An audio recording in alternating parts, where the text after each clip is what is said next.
ઓય પકડ પકડ પકડ પકડ. આજે તો પકડી લેવાના છે. મૂકતો જ નહીં હો, હરખી રીતે પકડી દેજો. કેટલા દિવસથી માન આવ્યા છે.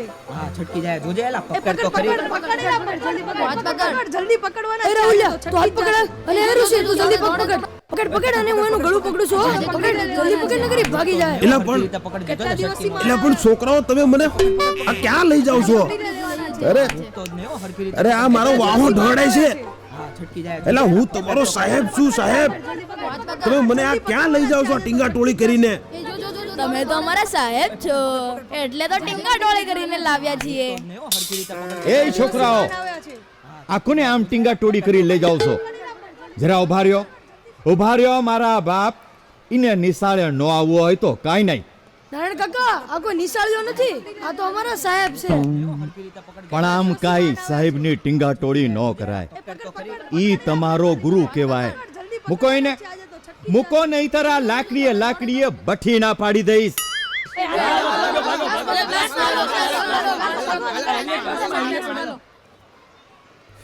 ઓહો આ મારી ટીંગા ટોળી? હું એનો સાહેબ ને મારી ટીંગા ટોળી? અરે હું કોણ? એમનો સાહેબ છું સાહેબ. એ સાહેબ હવે છાના માના જાઓ ને ફટાફટ ભણાવવા લાગો. આ છોકરાઓ તમને શાળાએ ટીંગા ટોળી કરીને લઈ જાય એ સારું નહીં. પણ હું એનો સાહેબ અને સાહેબની ટીંગા ટોળી? હું કરું આ છોકરાઓનું? કોને કહેવા જાઉં? હા સાહેબ કેવા લાગવા સાહેબની આવ્યા ટીંગા આજે તો. ટોળી ક્યાંય ભાળીશ? આજે તો મૂકવાના જ નથી સાહેબને. સુપ્રભાતમ ગુરુ. આમ અધૂરા સીધત તું હે સર હું કીધું? આમ છાના માના બેસી જાઓ એમ કીધું.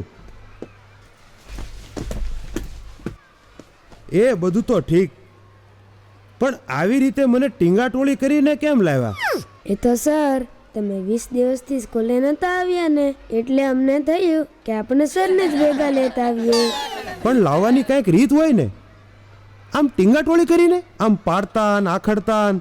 અને પહેલા ઈ કયો તો મને પાટું કોણે માર્યું હતું?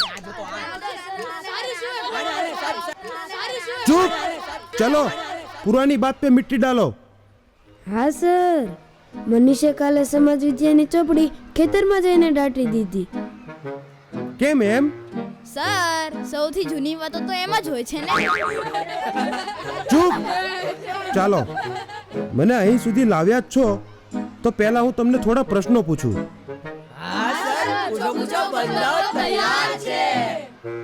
ચાલો મને એ કહો કે દિલ્હીમાં કુતુબ મિનાર ક્યાં આવેલો છે? એ રવિ ઊભો થા. વાતો કેમ કરે છે? બોલ, હમણાં મેં શું કહ્યું? હે સર દિલ્હીમાં કુત્તા બીમાર હે. એ ભાઈ તું બેસ છાનો માનો. રાહુલ તું ઊભો થા. 2 માંથી 2 જાય તો કેટલા રહે? સર સમજણ નથી પડતી, કોઈ ઉદાહરણ આપો ને. ધારો કે તારી પાસે 2 રોટલી છે, બંને ખાઈ જાય તો પછી શું વધે? સર શાક વધે. ચૂપ થા. કઈ આવડતું તો છે નહીં ને વળી. ચાલો બીજો પ્રશ્ન પૂછું. ઋષિ ચલ તારો વારો. એક બિલાડી ટેબલ પર બેઠી છે. ચૂપ. એક બિલાડી ટેબલ પર બેઠી છે અને બીજી 2 બિલાડી ટેબલ નીચે બેઠી છે. તો બોલો કેટલી બિલાડી થઈ? સર 1/2. રહેવા દો, તમારે ને ગણિત ને 36 નો આંકડો છે. મેં આગળ ભૂતકાળ વિશે જણાવ્યું હતું. ચાલ કિશન ઊભો થા. ભૂતકાળનું એક ઉદાહરણ આપ. અરે સર હું ગઈકાલે નહોતો આવ્યો. વેરી ગુડ, બેસી જા. રવિ તું મને 15મી સદીના રજપૂત રાજાઓ વિશે જણાવી શકે? હા સર ચોક્કસ. આજે તે રાજાઓમાંથી એક પણ રાજા જીવતો નથી. મેં તમને સાવ સામાન્ય સવાલ પૂછ્યા અને છતાંય તમને ન આવડ્યા તો તમે જ કહો કે હું સ્કૂલે આવીને શું કરું? તમારા માતા પિતા રાત દિવસ એક કરીને પૈસા કમાય છે ને એ પૈસાથી તમારું ભરણ પોષણ કરીને તમને ભણાવે છે, કારણ કે તમે મોટા થઈને તમારા પગ ઉપર ઊભા રહી શકો. સ્કૂલની મોંઘી ફી ભરીને તમને સારી સ્કૂલમાં ભણવા મોકલે છે, પણ તમને એ પૈસાની જરા પણ કિંમત નથી. અને હા, શાળા એ તો વિદ્યાનું મંદિર છે, અને વિદ્યાના મંદિરમાં વિદ્યા ગુરુનું જ અપમાન એ તમને તમારા જીવનમાં ક્યારેય આગળ વધવા દેશે નહીં. આપણી ભારતીય સંસ્કૃતિમાં ઋષિમુનિઓ શિક્ષકોને માન આપવા માટે આચાર્ય દેવો ભવ આવું સુવાક્ય લખીને ગયા. એક શિક્ષક વિના અર્જુન ક્યારેય આ પૃથ્વી પરનો સૌથી મોટો ધનુર્ધર ન થઈ શક્યો હોત. અને એકલવ્યની તો વાત જ ન્યારી છે. દ્રોણાચાર્ય વિદ્યા ભણાવવાની ના પાડી તો ગુરુ દ્રોણની મૂર્તિ બનાવી તેમની પાસેથી વિદ્યા શીખ્યા. અને તમે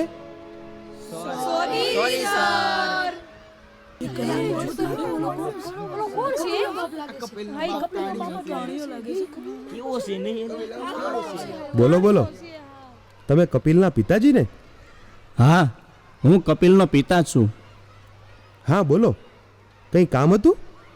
બસ ફી ભરવા આવ્યો તો. તે સાથે સાથે મને એમ થયું કે અભ્યાસ કેમ ચાલે છે જરા જોતો જાવ. એક મિનિટ હો.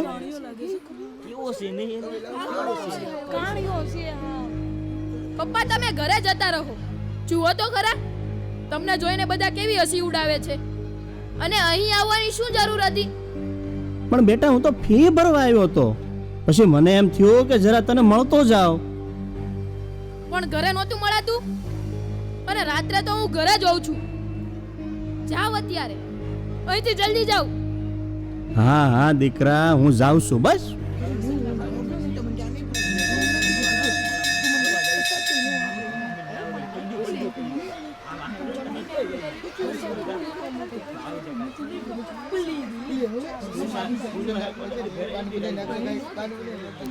અરે યાર, આ સ્કૂલ અને આ ઘરની મારા પપ્પા દરરોજ મગજમારી કરે છે.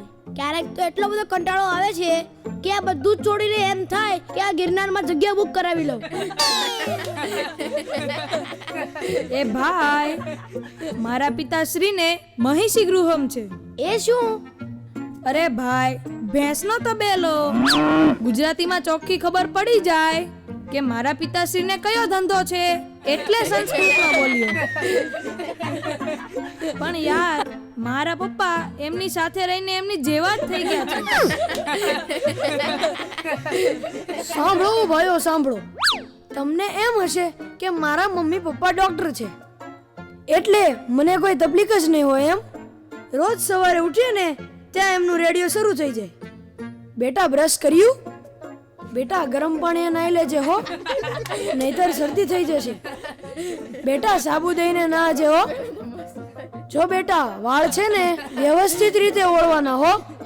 જો બેટા તારા નખ બહુ વધી ગયા છે હો, જરા કાપી નાખજે હો. જો બેટા આ તારા અંકલ ને આંટી છે ને તેને રિસ્પેક્ટ આપીને બોલાવવાના હો.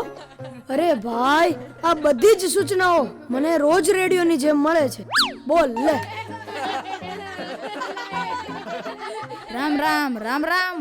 તમને એમ કે આ બંદાને કઈ તકલીફ જ નથી એમ? તો કહી દઉં, મારું નામ ઋષિ છે. હું ટીવી જોઉં તો કહે તું ભણવા બેસ. ઋષિ મુનિઓ ખૂબ ભણતા હતા. હું સારું સારું ખાવાનું માંગુ તો કહે ઋષિ મુનિઓ સાદું ભોજન જ જમતા હતા. હું બહાર ફરવા જવાની વાત કરું તો કહે ઋષિ મુનિઓ યાત્રાએ જ જતા હતા, ફરવા નહોતા જતા. અરે ભાઈ, આની કરતા તો મારું નામ જ ન રાખ્યું હોત તો સારું હોત. ભાઈઓ, આપણું તો ઠીક, પણ આ કપિલનો તો બાપ જ કાણ્યો છે.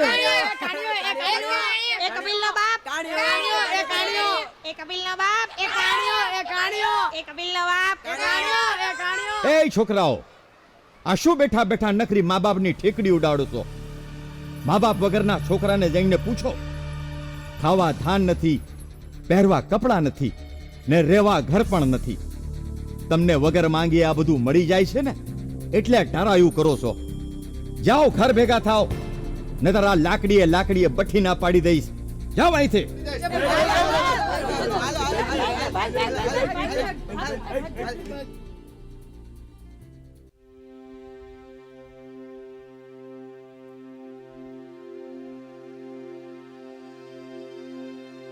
બેટા કપિલ, શું જરૂર હતી સ્કૂલે આવવાની ને મને મળવાની? આ તો દીકરા ફી ભરવાનો છેલ્લો દિવસ હતો એટલે મને થયું કે ફી ભરીને તને મળતો જાવ. પણ તમે મને ઘરે નથી મળી શકતા? ત્યાં જ મળવું જરૂરી હતું? એ તો દીકરા જરાક શું એ તો જરાક? તમારી લીધે બધા છોકરાઓ મારી કેટલી મસ્કરી કરતા હતા. મારે તેમની સામે શરમમાં મુકાવવું પડ્યું. બધા મને ચીડવતા હતા કે કપિલનો બાપ કાણિયો, કપિલનો બાપ કાણિયો. અરે બેટા એમાં શું, હું કાણિયો છું તો કે. તમને તો શું, સ્કૂલે તો રોજ મારે જવાનું હોય ને, અને ત્યાં મારી ઇજ્જતના ધજાગરા થાય એનું શું? આજ પછી કહી દઉં છું કે તમારે ક્યારે મારી સ્કૂલે આવવાનું નહીં. મને ફી આપી દેજો, હું જાતે જ ભરી દઈશ. સારું સારું બેટા, તને જેમ સારું લાગે તેમ. બસ હવે હું તારી સ્કૂલે નહીં આવું.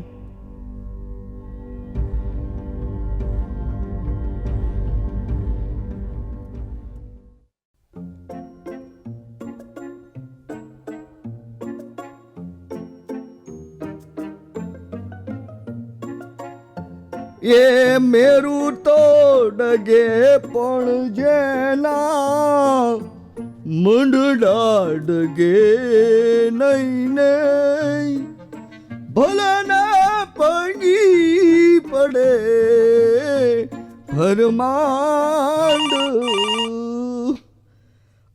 એટલે અત્યારમાં કોનો ફોન આવ્યો?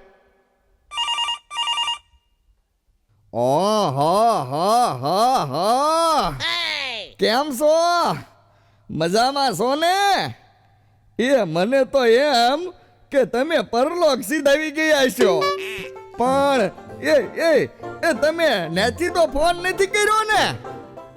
હલો હલો, એ હા કોણ? એ તો હું ભગવાન બોલું. ભગવાન? એ ભગવાન, એ ભગવાનનો ફોન. ઓહો એ ભગલા, એ આ જો મારી માથે ભગવાનનો ફોન આવ્યો. ઓહો. એલા શું થયું? કેમ આટલી બધી રાડો નાખે છે? અલ્યા ભગલા, એ ભગલા, આ મારી ઉપર ભગવાનનો ફોન આવ્યો. મારી ઉપર ભગવાનનો ફોન. અલ્યા ભોલા, આ ભગવાનના વધામણા તો કર. અલ્યા ભગલા, ભગવાનના વધામણા તો રહી જ ગયા. આ લાય મીઠાની કોથળી. ભગવાન, એ તમારા વધામણા. અલ્યા ભોલા, મીઠાથી નો વધાવાય. એલા કેમ નો વધાવાય? પછી ભગવાન ખારા થઈ જાય. એટલે ભગલા એવું થાય? મીઠાઈથી વધાવી તો ભગવાન ખારા થઈ જાય? હારું છું હું લીંબુ મરચા નથી લાવ્યો, નકર તો ભગવાન ખાટાઈ થઈ જાત અને તીખાઈ થઈ જાત નહીં? એટલે આ ભગવાનનો ફોન હોય તો ખોડાની જેમ ઊભો છે કેમ? જલ્દી ભગવાનની આરતી કર. હા ભગલા, હાલ આરતી કરી. જય કાના કાળા, જય કાના કાળા, મીઠી મોરલી વાળા, મીઠી મોરલી વાળા, ગોપીના પ્યારા, જય કાના કાળા. કામણ ગારા કાન કામણ કઈ કીધા, પ્રભુ કામણ કઈ કીધા. માખણ ચોરી મોહન, માખણ ચોરી મોહન, ચિત ચોરી લીધા. જય કાના કાળા, જય કાના કાળા. ઉપર પગલા, ઉભો રે. ભગલા આરતી બંધ કર, આરતી બંધ કર. આ ભગવાનને આપણું કઈ કામ હશે એટલે તો ફોન કર્યો હશે ને? અલ્યા હા. એ ભગવાન, હા તમે બોલો, શું કહેતા હતા તમે? કપિલ છે? અરે ભગવાન, આ કપિલ દેવ, કપિલ શર્મા કે તમે કપિલ શેઠની વાત કરો છો? એલા ભાઈ, કપિલ શેઠનું મારે કામ છે. એ ભગવાન માફ કરજો, એમની હારે તમે વાત નહીં કરી શકો. પણ કેમ? કારણ કે ઈ ઘરે નથી. કાઈ વાંધો નહીં, હું પછી ફોન કરીશ. એ ભગવાન એક મિનિટ ઊભા રહેજો હો. એલા ભગલા, તારા બા બાપુજી ગુજરી ગયા, એના કઈ સમાચાર પૂછવા હોય તો બોલ. ચાલો બેટા, ડ્રેસ ચેન્જ કરી લો. એ ભોલા, કોનો ફોન છે? એ શેઠ, આ તો ઠેઠ ઉપરથી ફોન છે. કોણ, કરશનભાઈનો? ના શેઠ, ના, આ ઉપરવાળાનો ફોન છે. મુકેશભાઈ કે રાજુભાઈ? અરે ના શેઠ, આ ભગવાનનો ફોન છે. સાક્ષાત ભગવાનનો ફોન છે. ઓહો હો હો. એલા અક્કલના કોથમીર અને ઓથમીર. અરે શેઠ, આ અક્કલના ઓથમીર તો હોય જ ને, પણ કોથમીર ક્યાંથી હોય? એમ છે ને કે તું ઓથમીર છે એ તો મને ખબર જ છે, પણ તમે બે છો કે નહીં? એટલે તું ઓથમીર અને પેલો કોથમીર. એ ખમા બાપલ્યા ખમા મારા શેઠ. એ લ્યો, આ ભગવાનનો ફોન છે. ઓહો. હા, કોણ? હું ભગવાનભાઈ ત્રિવેદી બોલું છું. ભગવાનભાઈ કોણ? માફ કરજો, મેં આપને ઓળખ્યા નહીં. હા, પણ તમને તો ક્યાંથી યાદ હોય, કારણ કે તમે અમરગઢ ગામ છોડ્યું એને તો ઘણા વર્ષો થઈ ગયા, પણ તમને અમરગઢની પ્રાથમિક શાળા તો યાદ હશે ને? હા સર, ભગવાન સર ત્રિવેદી. આપને તો કેમ ભૂલું, મેં તો આપની પાસેથી જ વિદ્યાભ્યાસ કર્યો છે ને, એટલે તમને તો કેમ ભૂલું. હા, હવે સાચું. બોલો સર, મારા લાયક કંઈ કામ હતું?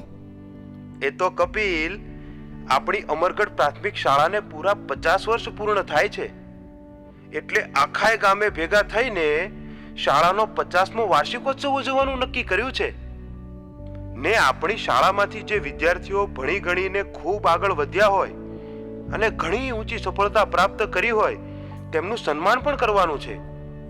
અને તું તો આપણા જિલ્લાનો કલેક્ટર છે, એટલે તારું તો વિશેષ સન્માન કરવાનું છે. અરે ના સર, હું ક્યાં મોટો માણસ છું, પણ તમે નક્કી કર્યું છે તો ના પણ કેમ પાડી શકું. ક્યારે છે કાર્યક્રમ? આવતા મહિનાની 15મી તારીખે છે. તને સમય મળશે? આવતા મહિનાની 15મી તારીખે? હા, મારે આવતા મહિનામાં વેકેશન જ છે, તો હું જરૂર આવીશ. એટલે હું મારા જૂના મિત્રોને પણ મળી શકું અને જૂની યાદો પણ તાજી થાય. હા, ભલે. તો આવતા મહિનાની 15મી તારીખ ફાઇનલ? હા સર, તમે કીધું એટલે ફાઇનલ. આવતા મહિનાની 15મી તારીખે હું ત્યાં જ હોઈશ. પછી કંઈ? હા, બહુ સારું બેટા. તો હવે ફોન મૂકું? હા સર.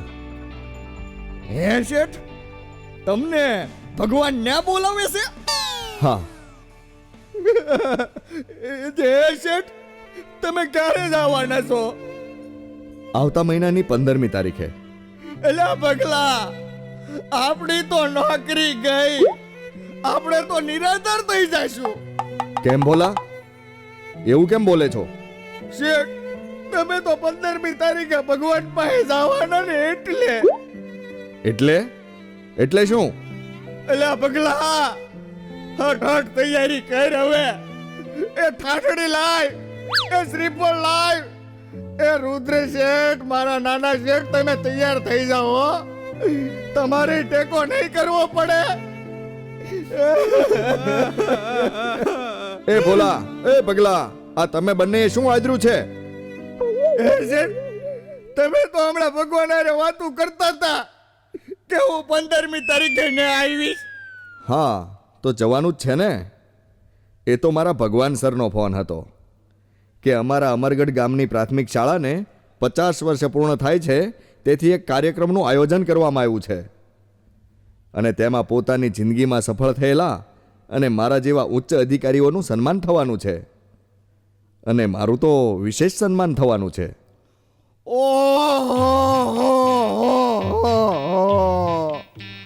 મારા શેઠ, અમે તો કઈક બીજું સમજતા હતા. હા બીજું શું? એ નાના શેઠ કાંઈ નહીં હો. આ બધું સમજવા વાળા બધા સમજી ગયા છે. પપ્પા હું દરવાજો ખોલું છું. એ મારા નાનકડા રુદ્ર શેઠ, તમે બેહો, હું દરવાજો ખોલું છું.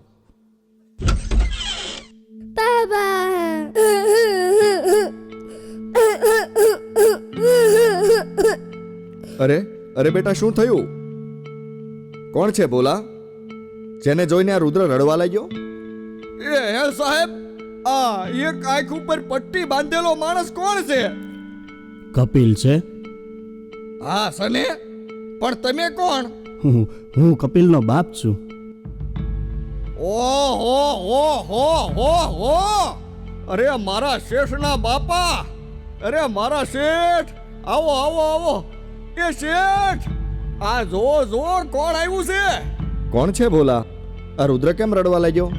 એ શેઠ, આ જો તમારા બાપા આવ્યા છે. મારા બાપા?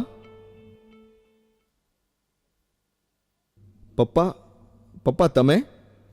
કેમ છો બેટા કપિલ? મજામાં છો ને દીકરા?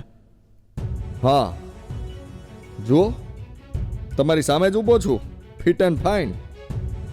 હા હો દીકરા, દેખાવમાં તો તમે બધા કુશળ હોય એવું લાગે છે.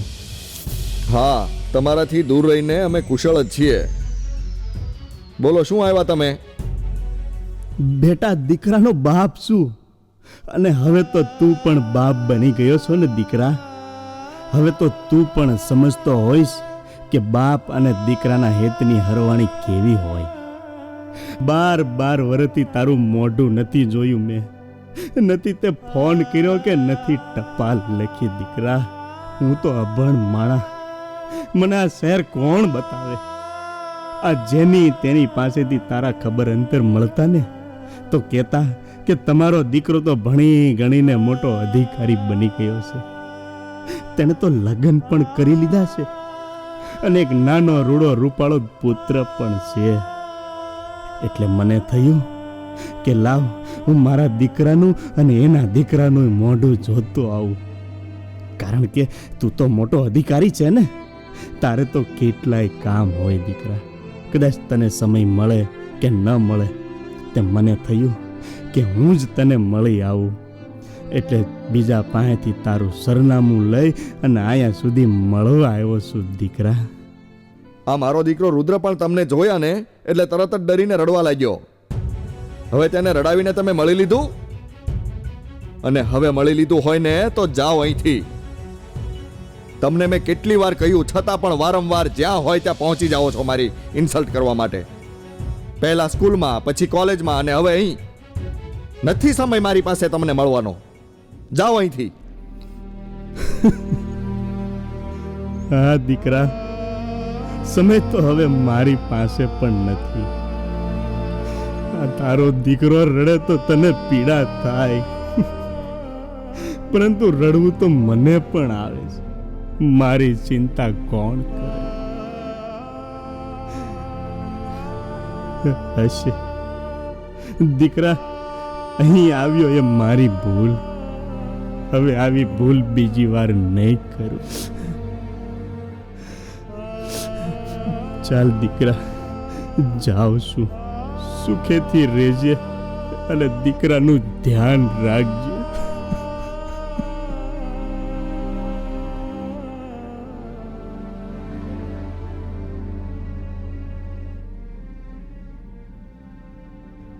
પપ્પા, તમે તો કહેતા હતા ને આપણે તો દદ્દુ નથી, તો આ દદ્દુ ક્યાંથી આવ્યા? હા બેટા, એ તો હા, આ તારા દદ્દુ જ હતા. તો પાપા, કૃણાલના દદ્દુ તો એની સાથે જ રહે છે, તો આપણા દદ્દુ કેમ આપણી સાથે નહીં રહેતા? બેટા, એ તો છે ને, આપણે એમને આપણી સાથે નથી રાખવા એટલા માટે. હલો, હા હા હા, બોલો. તો હું પણ મોટો થઈ જાઉં ત્યારે મારે પણ તમને મારી ભેગા નહીં રાખવાના ને? એ નાના શેઠ, એવું આપણે બોલાય નહીં અને કરાય નહીં. તમે ભલે ગમે એટલું ભણી ગણીને મોટા માણસ બનો, પણ માતા પિતાને ક્યારેય છોડાય નહીં હો. કેમ કે માતા પિતાનો પ્રેમ, અરે એના બલિદાન અને ત્યાગનું ઋણ બધાની ઉપર ચડે છે, અને એ ઋણ ચૂકવી ન એકાય હો નાના શેઠ. ભલે બીજા ગમે ઈ કરે, પણ તમારે તો તમારા માતા પિતાને ક્યારેય છોડવાના નથી હો. ચોક્કસ બોલા.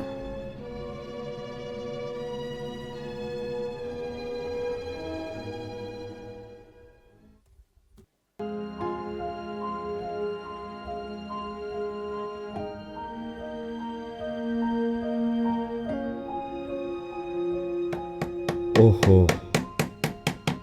હજુ 4 વાગ્યા છે અને આ પ્રોગ્રામ માટેનું સ્ટેજ હજુ તૈયાર થતું હોય એવું લાગે છે. સમય તો હજી ઘણો છે. ચાલ, કોઈક મિત્રના ઘરે જતો રહું. અરે કપિલ. હા, આપ જ ભગવાન સર ને? હા હા દીકરા, હું જ તારો ભગવાન સર. કેમ છે તને? આવામાં કોઈ તકલીફ તો નથી પડી ને? અરે ના સર, જરા પણ તકલીફ નથી પડી. મારું સન્માન થવાનું હોય ને મને તકલીફ પડે? અને સર, તમારી તબિયત કેમ છે? અરે ભાઈ, આ અમારું નાનું અમથું ગોકળિયું અમરગઢ ગામ. એમાંય જો, હું તો શુદ્ધ ઘી દૂધ ખાઈને તાજો માજો થઈને બેઠો છું. તકલીફ તો બધી તમારે શહેરવાળાને હોય, અમને તો નખમાંય રોગ ન જડે.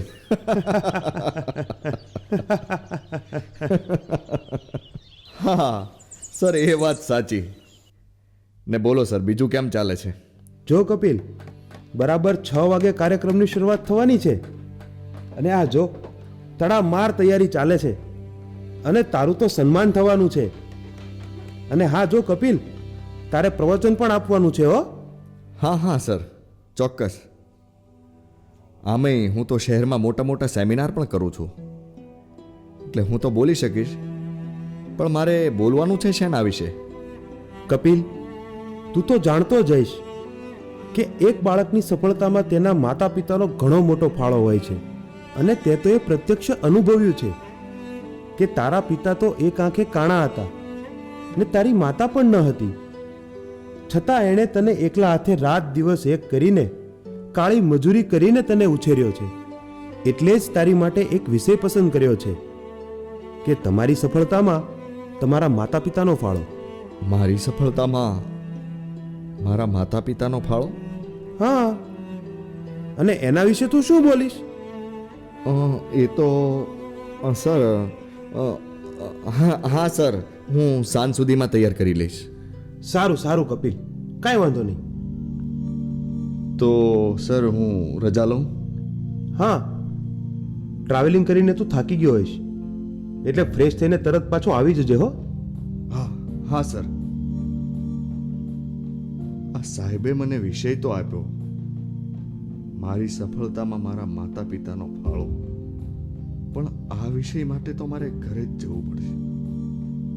અહીં સુધી આવ્યો જ છું તો ઘરે પણ આંટો મારતો અને એ બાને પપ્પાને પણ મળતો.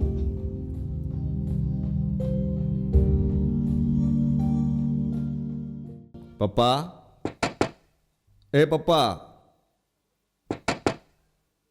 આ દરવાજો તો ખુલ્લો લાગે છે. પપ્પા, એ પપ્પા, ક્યાં મરી ગયા છે? કોણ છે? કોણ? અરે કપિલ. હા હા હા, હું કપિલ. અને તમે નારાયણ કાકા ને? અમારા પાડોશી જ ને? હા દીકરા, હું જ તારો પાડોશી નારાયણ કાકા. ને તું આટલા બધા વર્ષો પછી આજ અહીં કેમ ભૂલો પડ્યો? એ તો કાકા, સ્કૂલનો કાર્યક્રમ હતો એટલે અહીં આવવાનું થયું. પણ મારા પપ્પા ક્યાં છે? ક્યાંય દેખાતા નથી. એ તો બેટા લાંબા ગામતરે ગયા છે. કયા ગામે? જ્યાંથી કોઈ ક્યારે પાછા ન આવે ને એવા ગામતરે. શું? હા કપિલ, તું તો બહુ મોટો સાહેબ થઈ ગયો, પણ તને તારા પિતાની તો કાંઈ પડી નહોતી ને. એ તારા પિતાએ તને ભણાવવા માટે પાછું વળીને જોયું નથી. તને ભણાવવા માટે પોતાની અડધી જમીન વેચી નાખી ને વળી જ્યારે જ્યારે તને પૈસાની જરૂર પડતી ત્યારે તેણે તને ક્યારેય ઓછું આવવા દીધું નથી. તને ખૂબ ભણાવ્યો, ગણાવ્યો, સારા કપડાં, સારું જમવાનું, સારી હોસ્ટેલ બધું જ પૂરું પાડ્યું. અને અંતે માંડ તેઓ તારા ઘરે પહોંચ્યા હતા તો એમની મોટી ઉંમર જોઈને પણ તને દયા ન આવી ને ઘરમાંથી ને જાકારો આપ્યો. મારી પાસે આવીને એ રડતા હતા. મને બધી વાત પણ કરી. તને મળીને આવ્યા ને 3 દિવસમાં તે તારા દુર્વ્યવહારથી દુઃખી થઈ પરલોક સિધાવી ગયા. છતાં તેમના હોઠે એક ક્યાંય ન સમાય તેવો આનંદ હતો કે ભલે મારો છોકરો મને એની પાસે ન રાખે, પણ જતી જિંદગીએ મેં એનું અને એના છોકરાનું પણ મોઢું જોયું, એટલે બસ મારે તો બધું જ આવી ગયું. અને હા, તે ભલે ક્યારે તેમને શું જોઈએ છે કે પછી તેઓ આ ઉંમરે કેવી રીતે જીવન વ્યતીત કરતા હશે તેની તસદી પણ લીધી નહીં. પણ આખરે તો એક બાપ હતા ને, એટલે જ છેલ્લી મરતી વખતે તેણે તને આ મકાન, જમીનના દસ્તાવેજ અને એક નાનકડો પત્ર તારા માટે દેતા ગયા છે. હવે પિતા તો નથી, પણ તને તારા પિતાની આખી જિંદગીની માહિતી આ પત્ર દ્વારા મળશે. જરા વાંચ આ પત્રને, એટલે તને પિતાની એ વેદનાનો ખ્યાલ આવે કે એણે તારા માટે શું કર્યું છે. લાવો કાકા. બેટા કપિલ, આ પત્ર જ્યારે તારા હાથમાં આવશે ને ત્યારે તો હું આ દુનિયામાં નહીં હોઉં. તે ભલે મને તારા ઘરેથી જાકારો આપ્યો હોય, પણ મને તો એ વાતનો આનંદ હતો કે હું મારી વૃદ્ધાવસ્થામાં પણ તને ને તારા દીકરાને જોઈ તો શક્યો. હું તો હવે વૃદ્ધ થયો ગણાવ, અને વૃદ્ધોને કોઈ પોતાની પાસે રાખવા ક્યાં તૈયાર છે. જો હું તારી સાથે હોઉં તો તને ખરાબ લાગતું, કારણ કે હું એક આખી કાણો હતો, અને તને કોઈ કાણિયાનો છોકરો કે એમાં તારી આબરૂ જતી હતી. પણ બેટા, તે ક્યારેય એ જાણવાની તસદી લીધી છે કે હું કાણો કેમ થયો ને તારી માતાનું મૃત્યુ કેમ થયું? તો સાંભળ, તારી માતાને તો જન્મથી જ આંખે ઓછું દેખાતું, અને સમય જતા તેની આંખની દ્રષ્ટિ ધીરે ધીરે નબળી થતી ગઈ. પરિણામે તેને રાત્રે દેખાતું સાવ બંધ થઈ ગયું, અને એક દિવસ તારા મમ્મીને ખેતરે કામ કરતા મોડું થઈ ગયું અને સાંજ પડી ગઈ. તેથી રત આંધળાપણાને લીધે તેને દેખાતું બંધ થઈ ગયું, અને ખેતરેથી ઘરે આવતા ટ્રકની સાથે અકસ્માતમાં તેનું મૃત્યુ થયું. એ વખતે તારી ઉંમર તો 1 જ વર્ષની હતી, અને તું મા વગરનો થઈ ગયો. ઘણા લોકોએ મને કહ્યું તમે બીજા લગ્ન કરી લો, પણ મને થયું કે આ નાનકડા કપિલને એની બીજી માં નો હાચવે તો. તેથી મેં બીજી વાર લગ્ન ન કરવાનો નિર્ણય લીધો. અને તું જ્યારે 3 વર્ષનો હતો ને ત્યારે પતંગની હળીથી તું રમતો હતો, અને રમત રમતા એ સળી તારી આંખમાં વાગી અને તારી એક આંખ ફૂટી ગઈ. એ વખતે મને થયું કે તું મોટો થઈશ ને તને કોઈ કાણિયો કહે તો મને દુઃખ લાગે, અને વળી તારી માતાની જેમ તને તારી બીજી આંખમાં કંઈક થઈ જાય તો. તેથી એ વખતે મેં મારી એક આંખ તને આપી દીધી, જેથી તને કોઈ કાણિયો કહીને ખીજવે નહીં બેટા.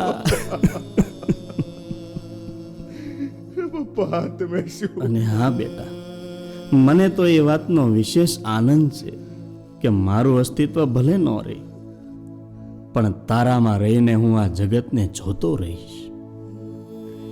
સુખી રહેજે દીકરા, ભગવાન તને ખૂબ સુખ્યો કરે.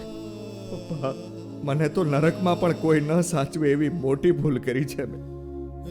અરે, તમે મને પાળી પોષીને મોટો કર્યો, છતાં પણ હું કેવો કે મેં તમને ક્યારેય સમજવાનો પ્રયત્ન પણ ન કર્યો. અને મેં ક્યારેય તમને પૂછ્યું પણ નહીં કે તમારી આંખે શું થયું હતું. જગતના લોકો તો તમને કાણા કહેતા, પણ પપ્પા, એ લોકોનું સાંભળીને હું તમારું જ લોહી હોવા છતાં પણ મેં પણ તમને હંમેશા ધૂતકાર્યા.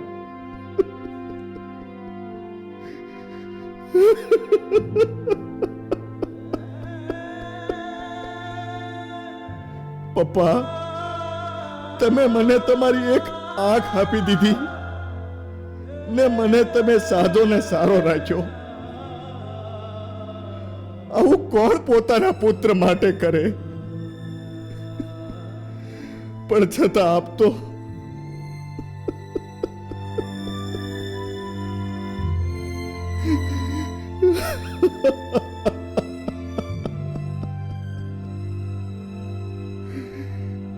મેં તમને ન કહેવાનું કેટલી વાર કીધું,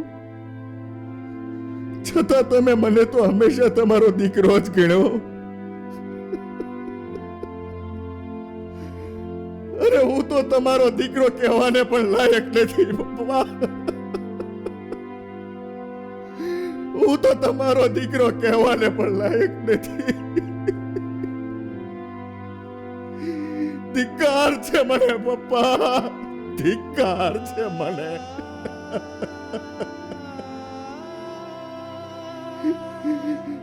આપે મને ખૂબ ભણાવ્યો, ગણાવ્યો, છતાં પણ મેં ક્યારેય પાછું વળીને આપની સામે જોયું પણ નહીં પપ્પા.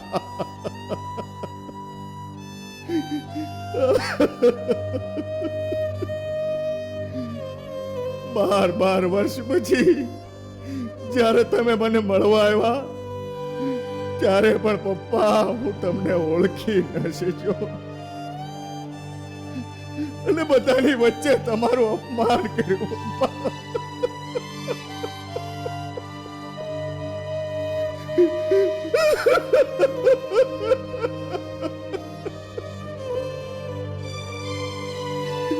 તમને મેં ઘરમાંથી કાઢી મૂક્યા,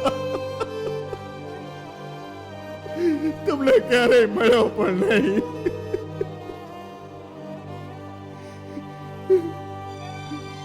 મારા માટે તમે તમારું જીવન ન્યોછાવર કરી દીધું, પણ હું કેવો ભાગ્યો કે મેં એક પ્રેમાળ પિતાનું આ નરાધમ દીકરાએ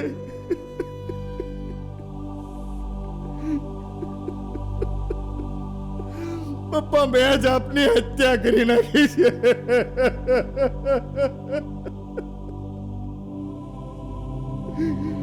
તો તે દિવસે હું તમને મળ્યો હોત તો તમે હજુ જીવતા હોત પપ્પા, તમે હજુ જીવતા હોત. મેં જ મારા હાથે મારા પિતાને માર્યા. પપ્પા, આ પાપમાંથી હું ક્યારેય નહીં છૂટી શકું. ધિક્કાર છે મને પપ્પા, ધિક્કાર છે મને.